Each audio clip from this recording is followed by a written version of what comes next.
Desde pequeno, nós brasileiros temos a ideia implantada em nossa mente de que nosso país é diferente, e que a nossa nação é grande, e que ela é rica, e que ela é poderosa. E de que nossa cultura ela é muito única, ela é muito incrível e ela é muito legal.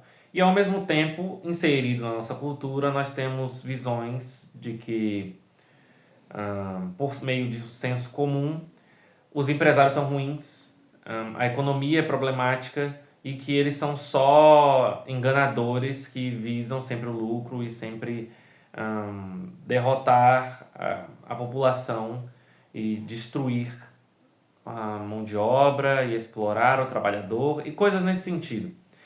Então, eu sou o Lúcio, esse é o canal Economia de Verdade. Considere se inscrever no canal. No vídeo de hoje a gente vai falar um pouco sobre economia. Vamos falar, na verdade, a respeito de cultura e como a cultura afeta a visão das pessoas, né? A cultura é sobre isso, é sobre visões das pessoas e como isso afeta a opinião pública e faz com que o Estado possa permanecer-se e se manter mesmo evidentemente causando danos à sociedade, como ele sempre o fez.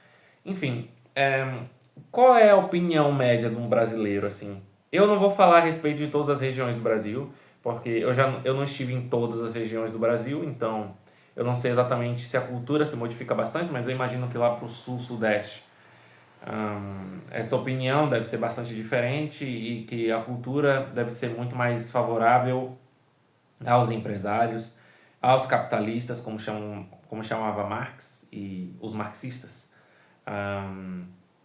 E é isso. Eu vou falar um pouco mais sobre a visão e a experiência que eu tenho nesse vídeo. E ele não pretende ser um vídeo a priorístico, com conhecimento que independe da experiência, porque cultura é isso, cultura é experiência passada de geração em geração e é essa coisa de senso comum acima de uma verdade científica ou lógica.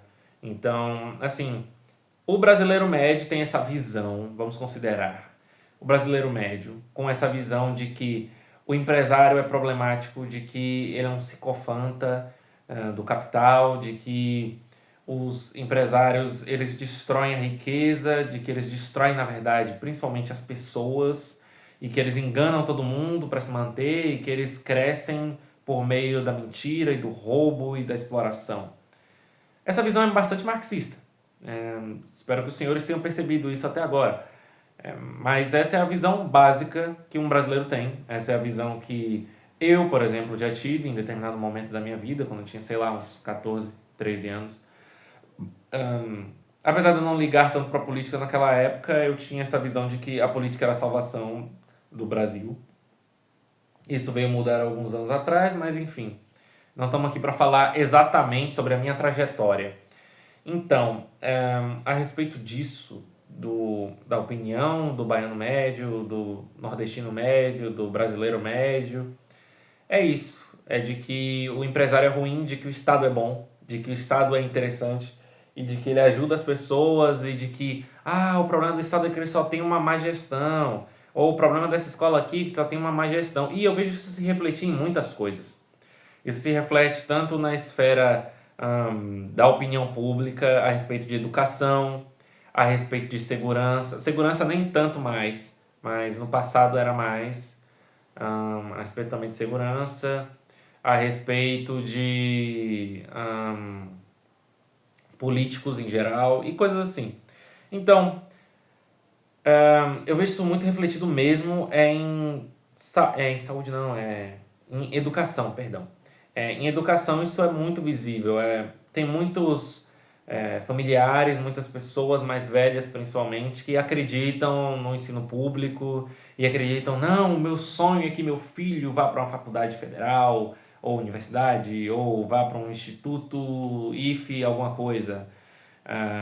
E tem variações disso, mas por que a opinião pública é tão tendenciosa para esse lado nesse momento?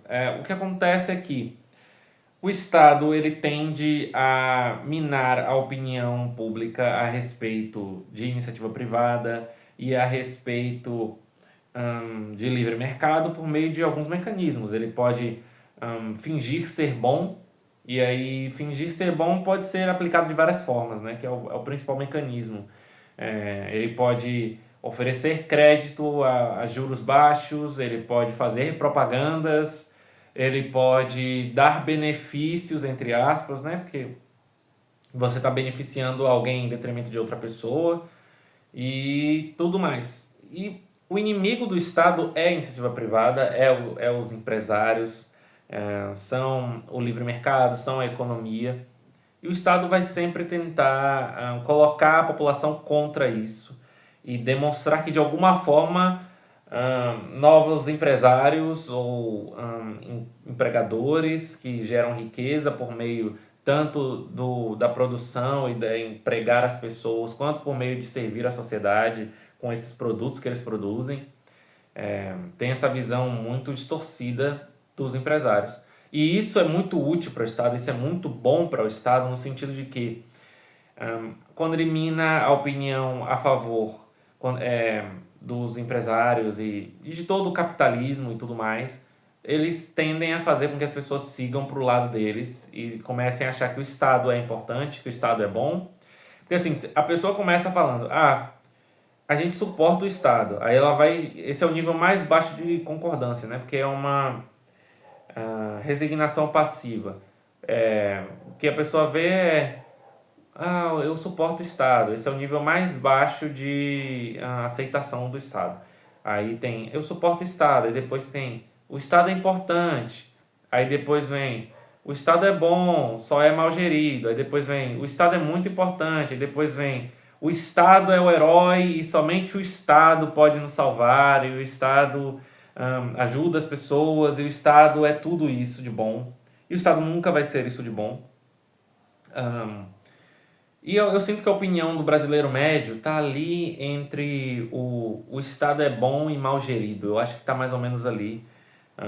Com alguns que vão mais para lá, pro lado, nossa, o Estado é super importante, é muito útil, o Estado ajuda todo mundo. E tem uns que vão mais para cá, do lado de, não, eu consigo suportar o Estado, eu odeio o Estado, mas eu consigo me manter. Ou eu não gosto tanto do Estado, mas eu vou aproveitar dos benefícios dele. E eu poderia fazer um vídeo a respeito disso, de benefícios estatais e de se é certo, eticamente ou não, utilizar de benefícios estatais, mesmo que você não acredite no Estado. Mas enfim, a respeito da cultura, eu acho que eu não tinha muito mais o que falar.